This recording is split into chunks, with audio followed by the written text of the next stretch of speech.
Hello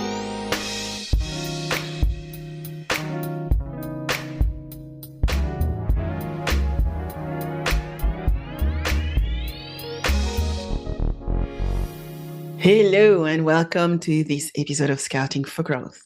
Our guest today is Sean Languedoc, a seasoned tech entrepreneur with over 25 years of experience building and scaling companies across borders. Sean has founded 5 tech ventures in various domains, successfully taking 2 of them south from Canada to the United States. Currently, Sean is the CEO of Outforce.ai, a company that aims to transform outsourcing from a daunting task into a strategic asset for venture-backed startups. Outforce.ai's mission is to be the catalyst that propels tech ventures to their next phase of growth by connecting them with the right global engineering teams. So crucial today as the world is moving so fast with AI. So beyond his role as CEO of Outforce.ai, Sean is deeply involved in the startup and the scale-up ecosystem as a mentor guiding entrepreneurs through the complex landscape of technology-led digital transformation. He served as a board member at A100 and as a charter member at C100, underscoring his commitment to fostering tech innovation and entrepreneurship in Canada and beyond. With his extensive expertise in international collaboration, recruiting, and navigating cultural nuances, Sean brings valuable insight on scaling teams, leveraging outsourcing effectively, and adapting to the cultural change and technological change we are going through right now. His unique perspective makes him an insightful guest to discuss growth strategies for startups, scale-ups, and growth ventures, as well as another major topic affecting us all, which is the future of work in an AI-driven world.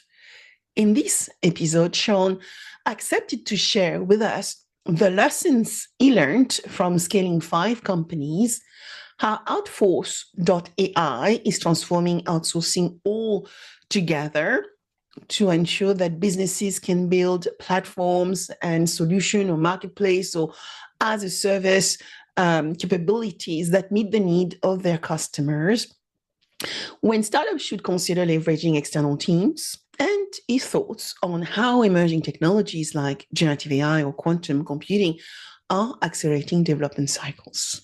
He also offers advice for non-technical founders looking to build MVPs or minimum viable products in a capital efficient way.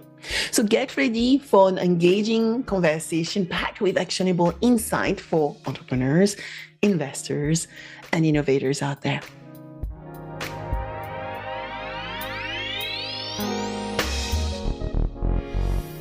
Hi, Sean. Thank you so much for joining me on Scouting for Growth today. Sabine, it's great to be here and nice to see you again. Nice to see you too. So, Sean, I learned from you that you have founded a lot of companies. I think you have founded at least 5 tech ventures across various domains, and I'm really curious to hear more, but I'm sure that our listeners will want to hear the domain you have mastered over the years, and 2 of them in Canada and in the United States. So what are those businesses? In which sector were there? And what have you learned through your, the process of building and growing businesses over the years? Boy, we don't have time for all of that, but I'll tell you this. A little bit. Yeah. So each business started not because of a technology that I wanted to build. It started because of a problem I saw in an industry that I needed to solve. Okay. And was enabled by technology to solve it. So, for example, the first tech company I built was in the advertising world, where there were big advertising agencies that were buying lots of media and big networks that were selling advertising spots. This is going way back to the late 90s. Yeah. They were faxing information between each other, which is ridiculous because it meant data entry on both sides, lots of data entry errors. And and we basically built a Rosetta Stone between the big big systems that each company used, and that worked out quite well. What I learned from that was actually in the start of the business, the original intention was to be a disruptor and take out the middleman, which was the media buying agency. So you have Ogilvy Mather, you have all these brand agencies. Yeah. They push all of their media buying to one buying house, so they get leverage on volume. And at the time, Expedia had disrupted travel, E-Trade had disrupted, stock trading. So there was lower commissions, much lower commissions, and the end user got access to the data. And here was the advertising industry, $2.5 trillion industry, and still was being run by people who had the only information available to the end user, which were the media buying agencies. What was interesting about that was I learned from talking to a lot of chief marketing officers that the idea was great. Hey, you give my team access to the media and we'll save hundreds of millions of dollars in media buying costs because of about 15% commission. And away we go. Till finally somebody said, no, that's the stupidest idea I've ever heard.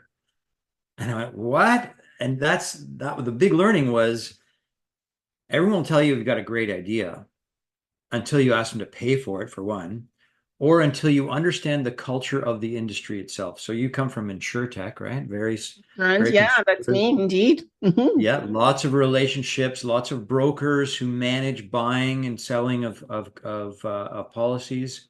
The whole industry is based on that. You can't just walk in and disrupt it with technology. Technology changes a lot faster than behavior and infrastructure. And so the lesson there was the person told me the reason why. He said, look, I'm the chief marketing officer of a multi-billion-dollar company. I have a big budget. But if things go wrong, I blame the agency.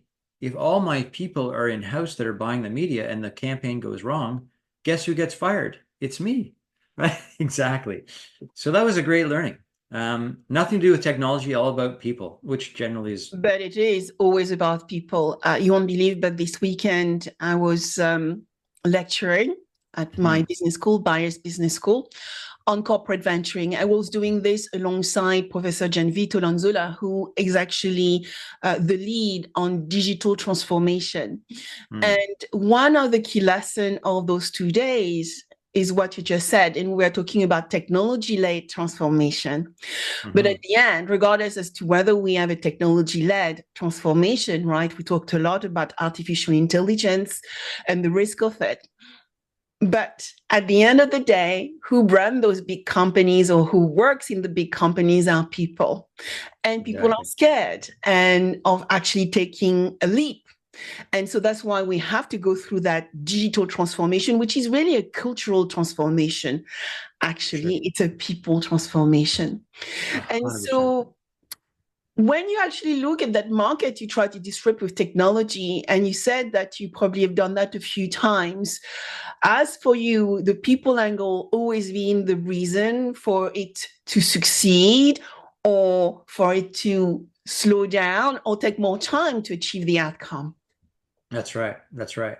So I guess across all businesses, you really have to look at who are you disrupting and how influential are they in the decision-making process? Who wins and who loses, and who can you embrace for your winning approach, and get momentum behind those? Because yeah, I mean, another company was relatively a clean tech company. Most clean techs, they sell to municipalities or government organizations. And guess what? They are totally risk averse. They've joined the government because they're not entrepreneurs and they're risk averse. So getting them to take a risk on your technology when everything sounds the same and they're not generally equipped to make decisions on engineering, those are tough sales. Similarly, in my other company was called Payload, and we were basically Uber meets trucking, and it was specific to the oil field operations, so oil and gas exploration generally, where there's a lot of trucks that go into distant areas with a load and then come back empty. So we were trying to minimize the empty loads on the way back and optimize operations. Well, guess what? in the fields, there are a lot of people who have been trading favors between each other. And suddenly you introduce a technology that has visibility on everything they do. They don't necessarily like that. There's payoffs and it's under the table, and that's the way the currency of the industry worked. And for good operators who are really interested in optimizing, we got a lot of momentum. But for the companies where they were horse trading favors, not so much. And nothing wrong with that horse trading either, Yeah. but because it did get them out of trouble in many cases. Well, people want faster horse, and we got the locomotive. And then after that, we got, the fast trains.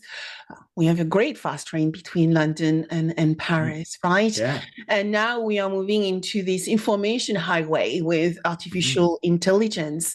Can I ask you then, what's your view as to how Uber, disrupted the taxi industry? Can actually tap into that with you, because I started using Uber probably in 2015, 2016. I went to Chicago. I think I was at Chicago. I was meeting some connections, and one of my connection actually ordered Uber for everybody in that meeting.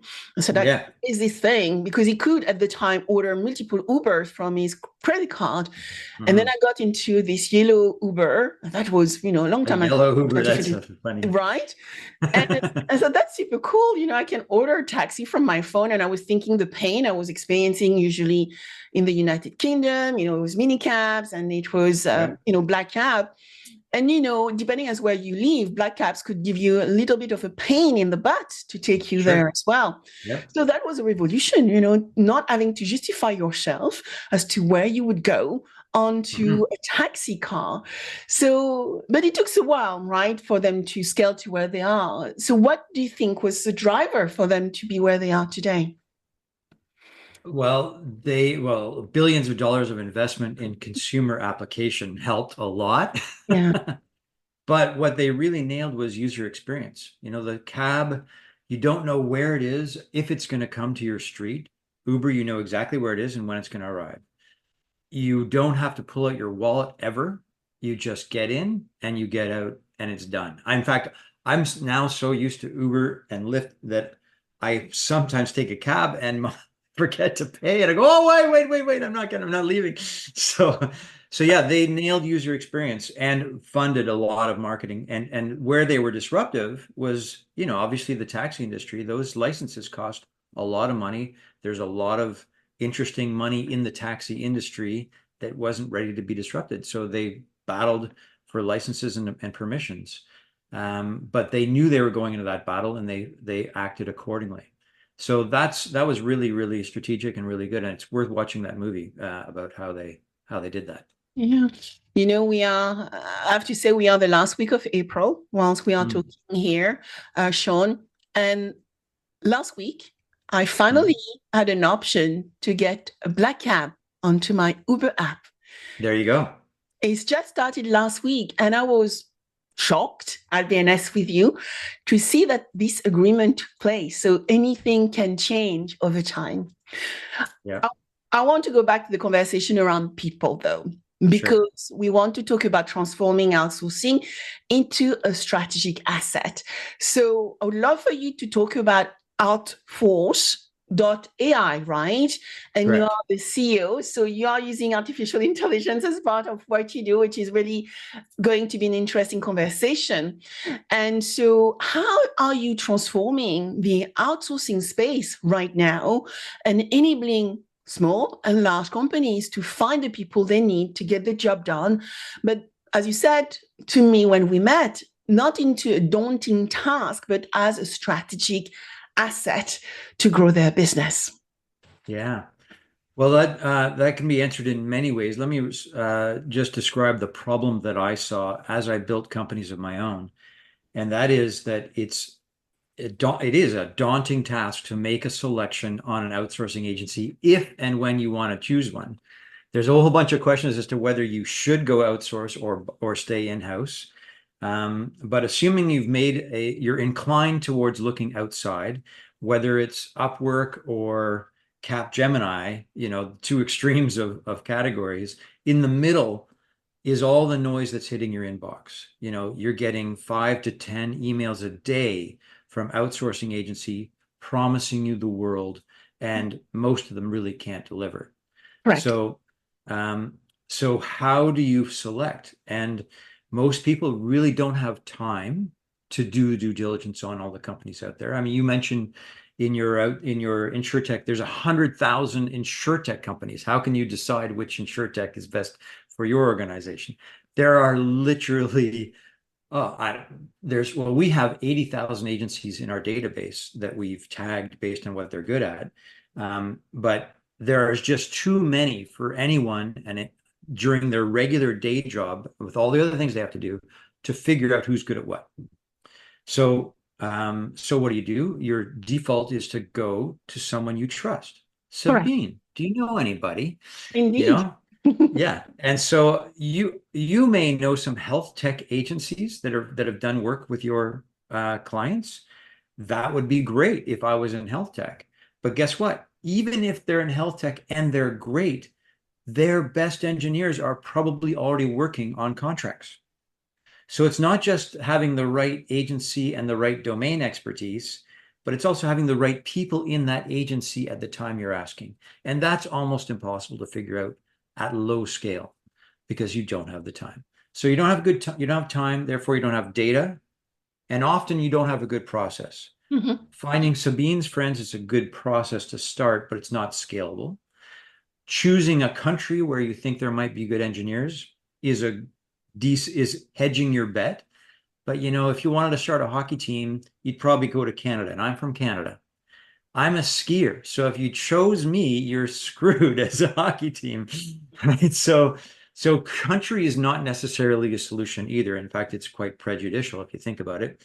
It's really, you've got to find the right team with the right company with the right team at the right time. And so that's why I started Outforce. We basically have gone to thousands of companies, and we don't ask them, "Hey, I've got an InsurTech company.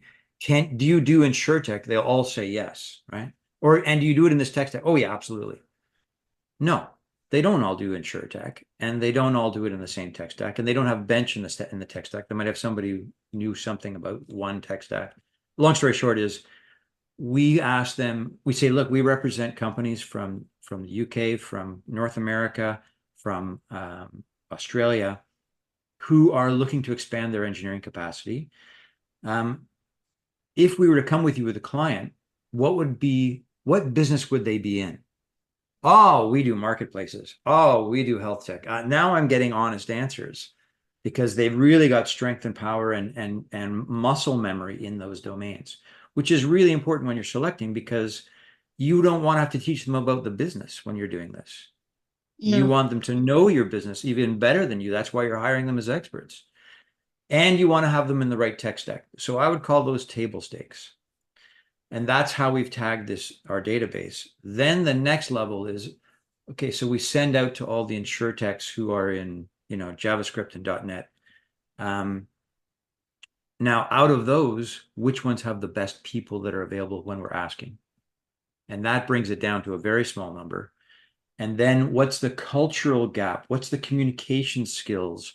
What are the ways of how they work that is aligned with my client's company culture, the way they work? Are they, continuous improvement, continuous development?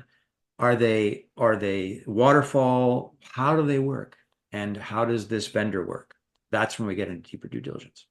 Yes. And so focus is technology, right? Mostly to build the infrastructure, the software, and you said marketplace. So I would assume as a service, so on and so forth, model that business would be seeking to do. When you talk to those companies, and I know you talk to companies all around the globe, what are the absolutely biggest mistake those companies actually make when looking for outsourcing agency, beside what you actually already mentioned, which is, I don't have time, so I will talk to my friend, and maybe my friend has an option for me.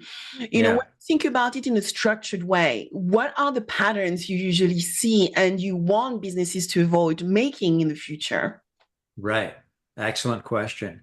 I would say the first one is, let's say you run out of friends who have, good vendors that they know, right? So you go online and you look, okay, let's say you're from Chicago, Argentina, software engineers, JavaScript.net, InsurTech. You're gonna get SEO optimized companies, right? Mm-hmm. Not necessarily the best ones for you, but the best ones that are advertising. Then you're going to interview the leadership of that company. Yeah. And guess what? Those people do these calls every day. So they know exactly how to make it sound like they understand what you're talking about, and they might, and how to make it sound like they're going to nail this one out of the park for you. So you've gone top down as opposed to bottom up in terms of selecting your agency. And that is a big mistake because your expectations start to rise and rise and rise. And then you don't know, but they're looking everywhere to find some consultants or contractors they can bring into this product and try and satisfy you. And they may be able to cobble something together, but they don't know anything about insurance. They don't know anything about whatever it is you're trying to build. And so you end up spending a couple months teaching them and frustrating. I mean, literally, the industry standard is 39% of projects that go to outsourcing don't work out. And I would say another 20% on top of those end up working out only because of brute force, relentless effort by the client to teach the outsourcing agency how to do it. How to do it. The other percentages are rock star results, right? Because they got lucky. I'm suggesting you can't afford to get lucky, take that risk of a 60% failure. You need to go in with data and research and get it right. Yeah, And and that's what people we, think there is data, right? And then when you work with this pool of experts, which are who are very specialized to solve very, very specific technological problem, and they can be from all around the globe, talking any languages that a customer may prefer to speak into. It could be Spanish and English, or French and Spanish, and so on and so forth, right? How yeah. do you address the concern around intellectual property protection, which Hmm. I think is what I get a lot from the startups, early stage startups, and often they make mistakes on, how they do technology. Do I Hmm. build it in-house? Do I outsource it? At the end of the day, it's about focusing on what the core business is, right? We know we have done strategy is, what is your value proposition? What is your core business? Really differentiate core from non-core and then make the decision around those. But how do you protect intellectual property when actually technology is the core of your business? Do you outsource this? What do you do? That's a really great question. And again, there's multiple answers to that. So if you really, I mean, today with AI and the speed with which technology can manifest into a product, your core business is your network and your ability to go to market with it, right?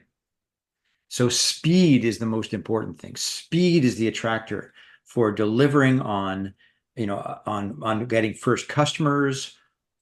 Getting first customers gets you money. Getting you money gets you better employees.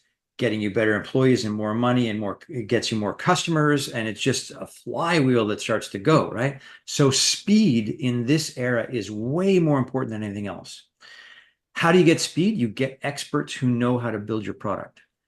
Going back to your question, well, there's a risk they're going to build this product and start the company themselves. Well, that's what you have to do due diligence on. We tend to go with companies that have been around for a while because they're in that business of serving customers who are looking to build products. If they dared to go and try and build a product and compete with a client, oh, they're out of business in day one. Like, forget it. So, so you really have to be careful. Absolutely. In some countries, in some parts of the world, there is no such thing as that kind of protection. It's just the culture. But you have to look at the company, how many products they've built in the space. Are they in the business of building for clients in that space? Or are they in the business, they're just getting going and they're just trying to find whatever they can do. And, oh, this looks like a great idea. I'll do it myself. We have never, ever, we have contracts that protect you in that scenario, but really in any contract, even in North America or the UK, it's only as good as the people you're dealing with. Mm. So you have to know that. Yeah, I get that. I get that. So when we do look at the when and why then of outsourcing, and I think the engineering space is where a lot of companies, startups, scale-ups, growth ventures are focusing their attention. Mm. What are the main reasons to either, select contractors outside resources and capability versus our in-house capabilities? When does, we make the right choices between the two? Can you help us understand that a little bit better? Yeah, yeah. So again, it boils down to speed. You know, Uh-huh. if you've got time to hire your own engineering team, take it because they're going to be producing. They don't care. You don't have to pay them overtime. You can get more work out of them, whatever the case is.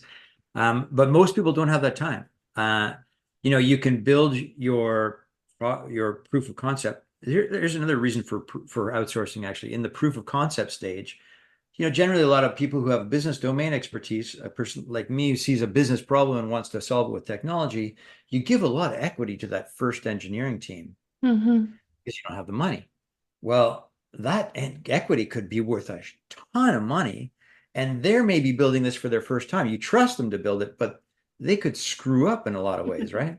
So Yeah. that's stage one is you could get a proof of concept into product market fit stage by spending a little bit on outsourcing with experts who understand user experience, understand the domain, understand architecture, and can really build you a robust proof of concept product. And then once you get product market fit, you're in a way better position to hire engineering team of your own and not give as much equity to the company, to that engineering team.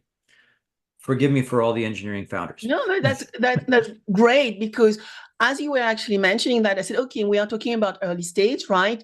Startups going to market and having to make a choice.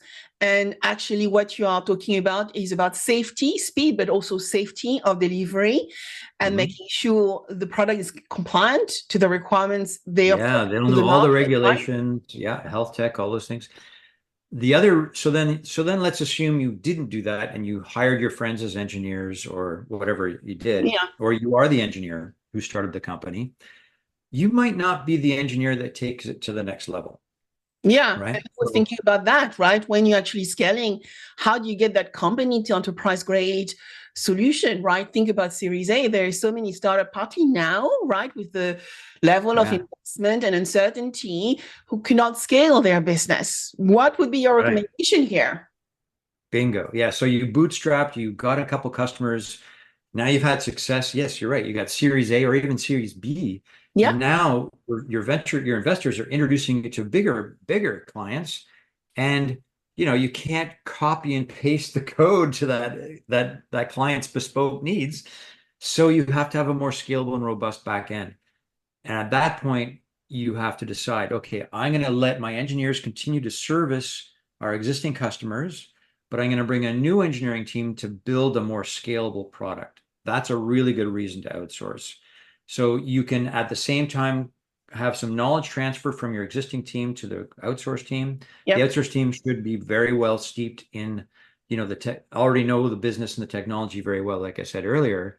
But you can have that company that product built pretty fast and then bring your engineering team back over and transfer into that new stack. That's a really good way to scale up without breaking anything that's up and running. So Yeah. finding working with the right outsourcing partner require quite a little bit of thinking, and it's why you actually have decided to build your company from learning, right, from your 5 different ventures that at Yeah. the day at the core of everything is people. And if you find the right people, you can grow and scale your business. Recently, Right. I've talked to a lot of growth and scaling architects, actually, Sean. And Mm. so one things which come to mind is how do you find the best value and quality in engineering and resource in general? Because we are outsourcing now, we are paying for a non-in-house team, right, and Yeah. staff. So how do we get the best value for money in that case? I love that question. So some people think outsourcing means India means $10 an hour, Yeah. and I'll get what I want. And that's India can also mean, $250 an hour straight out of university, because Google and Facebook and all the big the FANG are hitting those people leaving the best universities in India, who are some of the smartest people in the world. So perception and reality are very different things. Why do they pay a premium to get those engineers? Because they are going to be 10 times more productive than than 100, than 25 of the $10 engineers, right? So value, I don't think you'll ever find an engineer worth their salt as a team lead or a CTO who would say, I'd rather go cheap than good. Yeah. Right? Yeah. But they do want value, and that's the truth. So you can, what we recommend is you look for the best team and limit geography based on value. So, if you wanted the best team, you'd probably go to, California or somewhere like that, but your prices are going to be off the charts. If you want the best team and value, you're probably going to look at other countries where there's a lower cost of living, and people will work at a rate. Now, there's certain levels of engineering where, like, if you're a machine learning engineer with a PhD and 10 years of experience, guess what? That engineer costs just as much in, Buenos Aires as it does almost as much as it does in San Francisco, right? Those people are sought after by all the companies around the world, and especially now, they know their value. So really, it's what we do is we say, look, let's find you the top 20 companies. From the resumes, you decide which one are the top 5, and then we'll do the deeper due diligence on all of them, make sure it's a cultural fit and everything else. And then you interview those teams, and then you decide based on the value that you think you're going to get. So one company may be $20 more expensive per hour, but boy, if that's a team that has worked together for 5 years and done 17 projects similar to what you're doing, guess what? That is worth $20 an hour, because they are going to just kill it in terms of product and speed and everything else. Yeah. Time is becoming very critical around time to value, right? Exactly. Now in particular. And so what are your top tips to onboard such a team, and making sure that they can actually work efficiently based on KPI with the internal teams? Sabine, that's a really good question. The most successful companies have embraced the outsourced engineers. They choose, and by the way, we choose B2B. We don't like Upwork and Fiverr and Design99 will find you individual contractors. We really look at it as a B2B. So you've got the organization of the agency supporting the accountability of the team, right? Okay. And you get fractional use of, UX, UI designers or architects and other really senior level people, and some product management and some team management out of the organization. That said, it's really good to bring individuals, if you've got, more than 10 or you're closer to 20 engineers in your organization, to bring, let's say you bring in 5 engineers from an outsourced agency and you want to make them a pod. It's sometimes better to distribute those into other teams in your organization, so other pods, so that they can really see how it works, how you think, how you work, and then move back into being their own team. That's one way. Another way is just to say, look, you guys say you're good, you think you know our industry. Here, we've got some technical debt. We're going to give you a shot. Here's 2 sprints worth of technical debt, and go fix. Now you get to see how they think, how they work, how they solve problems, and how much they know about your business. And that's another really good way. And if they work functionally as a great team already, boom, run with them, because they will produce. They will hit. Yeah. So I guess it's all about cultural fit, right? And it's critical, even though the team may actually be self-sustained and deliver the project, as a self-sustained team. At the end of the day, it's about cultural fit. And so That is to you, is it the way that companies achieve productive partnership? Because we are working in terms of ecosystem, we're actually working with people in, with people out, we are partnering, we are co-creating as well. Mhm. Is it the best way for us to drive that productive partnership? I think it's definitely one that helps a lot depending on your own culture. So if you're in a culture of, everyone's a mercenary and I don't give a crap, just get the stuff done, then there are there are companies that really work well in that culture and they're transactional. If you're a culture of creatives and embracing and human interaction, then there are other companies that are best suited to that. And if you are in a culture of hierarchy and it's very process driven, there are companies that work really well with that kind of a culture. So it really depends. But it does, the nuance of communications in those work structures mean a lot. Then there's the nuance of communications in actual language, Yeah, right? which is So only some 7% of communication. Yes, exactly. So what is done mean can vary across many places and many companies. And so done in a bootstrap could be, 60% good enough to use a minimum viable product. Done when you're selling to an enterprise, Does it have all the integrations? Does it have all the security protocols? Does it have the user experience that is similar to what they're already using? All these things Yeah. um, are factors. So how knowing whether that culture understands done is just, and that's just one word. I mean, there's tons of words, tons of nuances. Do they really understand what you're saying when you're saying it? Are they just nodding their heads and saying yes? And then they come back, two sprints later and they go, I didn't understand what you really meant back then. Well, why didn't you ask? Because their culture is not one where you actually question the client or the boss. Yeah. Yeah, so now I would love for us to go into the future of work because we are talking about your businesses and where we are with the outsourcing world and how we can make the most out of it. Future of work is a massive topic, as you know, as well, emerging technology. You already Mhm. mentioned artificial intelligence, which is Mhm. disruptive and is disrupting everything we do right now. So with Mhm. this rapid advancement in AI, in robotic, in no-code, low-code platforms as well, how do Mhm. you see the future of work evolving for engineers and technical talent in the next 5 to 10 years? I love to say, Sean, that I'm not technical at all. I'm a business person. But today, Mhm. I think I'm okay. I can do no code, low code, so I can build stuff. Yeah, you can, and it's powerful. And you can build small stuff on your own if you're just a startup and not technical. But when you get into the more complex elements, architecture, I think, is one area that is fundamentally not going to be disrupted by AI.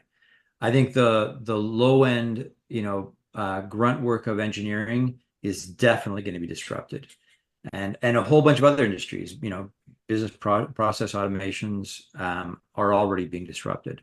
So anything that's repetitive and low hanging fruit for AI is going to be taken out. But anything that is creative, which includes architecture, includes UX, UI, is going to be, it's still going to be a viable career path for an engineer. But obviously, becoming the best prompt engineer is the best career path, and understanding the logic, the computational logic. It's really important to understand how that works in order to be a good prompt engineer. Mm-hmm. Yeah. Yeah. I get that. So, what excites you about generative AI, right now and all the transformation we are going through? When I think about emerging technologies, not just about generative AI. I know Web3 has not done that well yet, but just 2 days ago, a friend of mine sent me a link to a new Web3 platform called Nature, where there's music and stuff, which I will be investigating. You have quantum as well coming to market. Maybe metaverse at some point will do some wave. What's your view with all this Wow. exciting stuff coming at us? Well, I think nobody knows. I was at a marketing conference in New York the other day, and And it just feels like all the models of content, SEO, and everything else, everyone is trying to figure out where that's going with generative AI. Mm-hmm. And I just feel like it's all these pillars have been squished into Wish. powder. And now what do you mold out of that? Right? Where do you go from there is the question. So quantum computing is coming along. I'd say it's where AI was 15 years ago, but it's going to come fast. And when that happens, what happens to say goodbye to passwords and everything else? You've got quantum tunneling to figure stuff out. It's going to be Probably a why different they world. can't just get it out, right? Because as you said, in 15 minutes or whatever the time is, you can actually crack a password. So that is something you don't want the world to actually have their hands on. So hopefully it will take a little bit longer. But yeah, that's scary. So my feeling, and this is just it's not based on evidence at all because we're still in the process of change. But my feeling is if you think about cloud computing and how the cloud is so old, but still companies are moving off-prem into cloud. And there's a $1 trillion industry in digital transformation that still exists. You and I would have said, oh, that's going to be all gone in 5 years. Well, it's taken 20.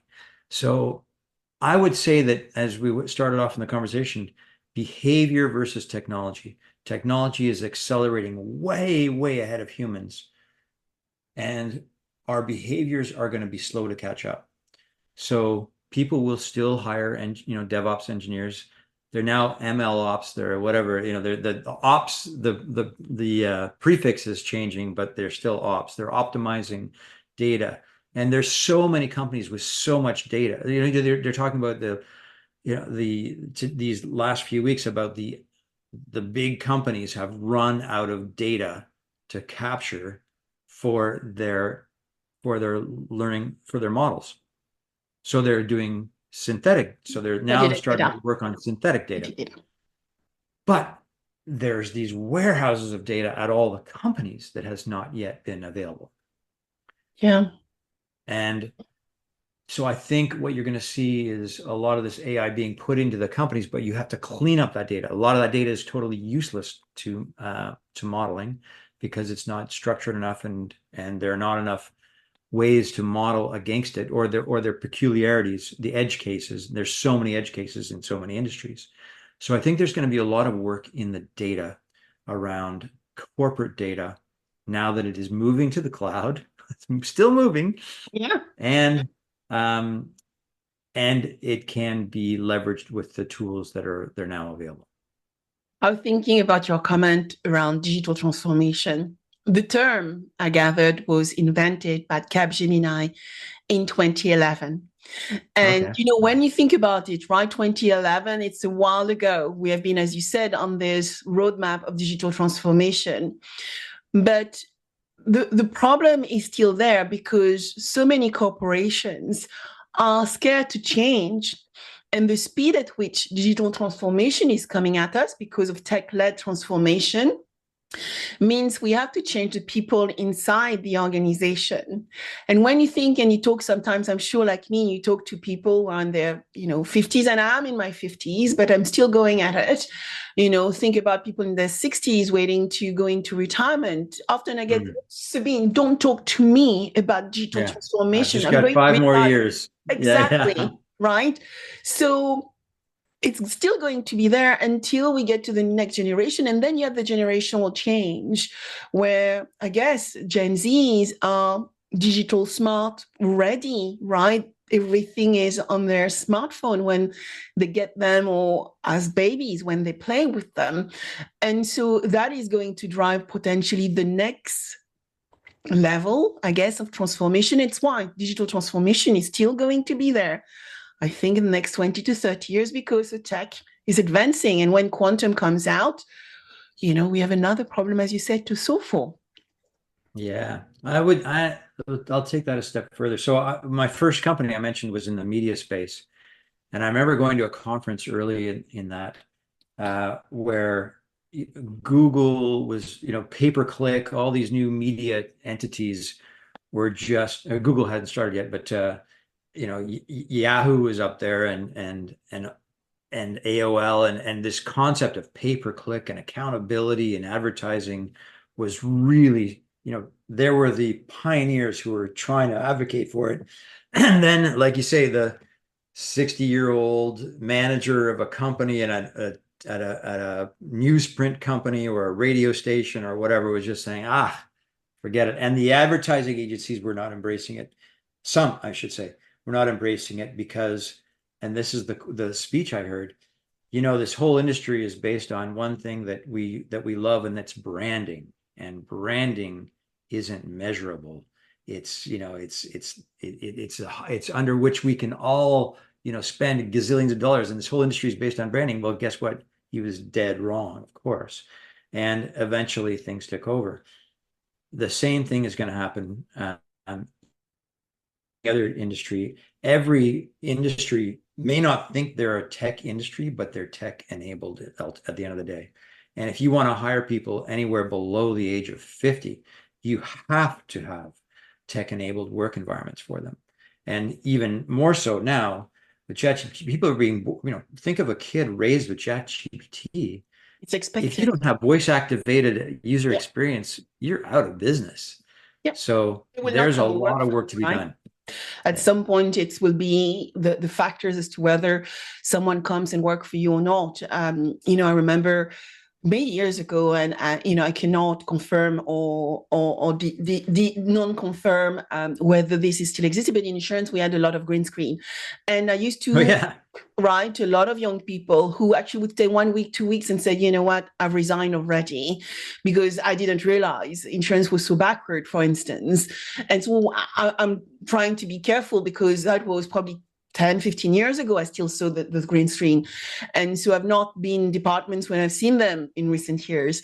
But think about, as you said, AI, ChatGPT, Gemini, things we are expecting either on Microsoft platform, on our Google, when we write emails and so on and so forth. This is a byproduct of the future of work, right? And expected by the people who are surrounding us, who are younger today, but we are going to represent our workforce of tomorrow. Exactly. So I want to ask my last question to you, Sean, which is about advising non-technical people like me, but also non-technical founders, CEOs, CMOs, CEOs of companies. So for non-technical founders who have an idea, but limited in-house engineering resources or resources in general, what advice would you give them on validating their concept and building a minimum viable product, which is capital efficient, actually? The advice is kind of what I went through before, is basically you don't need to give up the company to your lead engineer. It's important that you can get a fractional CTO who will architect something, and then you can work with an outsourced agency to build it at a lower cost. So you want someone senior to be your trusted advisor, but not necessarily your business partner. Your business partner has to, well, depending on the technology, I can't speak for everything. But you definitely want somebody you can trust, that eventually you can bring in, that will embrace what you're doing and already has experience in your domain. It's best to work with experience. And so if you can't find that experience in your circle of friends or network, then go find it outsourcing. And what I built with this company, and we're going to be publishing, by the way, a series of videos and a book on the definitive guide to how to outsource. So giving away all the secret questions that we ask in interviews with vendors and everything else like that. I just don't want anyone to waste time talking to agencies that are a waste of time. That's why we built this matching platform called Outforce.ai. Where will the book and the resource be, actually, Sean? Where will be able to find it? Those eventually at our website at Outforce.ai. But in the meantime, if you want to send me an email, I'm at Sean, SEAN, at Outforce.ai, and just say, title it Definitive Guide or Outsourcing Tips, whatever you want. I will put you on the list and get you that information as soon as it's ready. It'll be ready in about a month. But the point is, don't do it alone. Look at, you do need some support in selecting, because so many people just get sucked in by those interviews at the top end of the agency. and get so disappointed. 3 of our employees have had that experience directly. I've had that experience directly twice. So that's why I built the company, to avoid those mistakes. So Sean, you told us to stop doing it ourselves, to learn to actually how to find the right people to actually enable us to build the right platforms. And so I think this is a massive advice for any scale-up, startup, grown-up to remember, because when we build businesses, often we want to do things ourselves. But actually, there is a more efficient, faster way to actually build the right product for our customers and actually free our mind to focus on strategy and let's say strategic execution.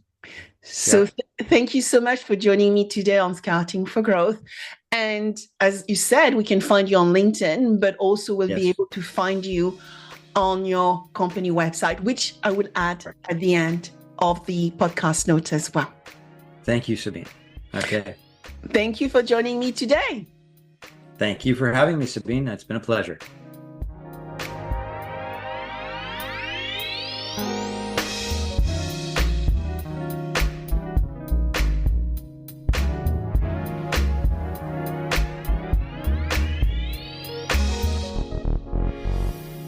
I hope you enjoyed this episode of Scouting for Growth. Please subscribe, share with friends, and leave a 5-star rating. Your rating is so valuable. I review all of them, and my team help me adapt content to meet your needs.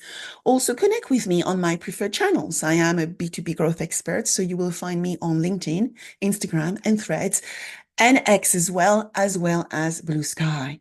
All information available below. Until next, keep scouting for growth.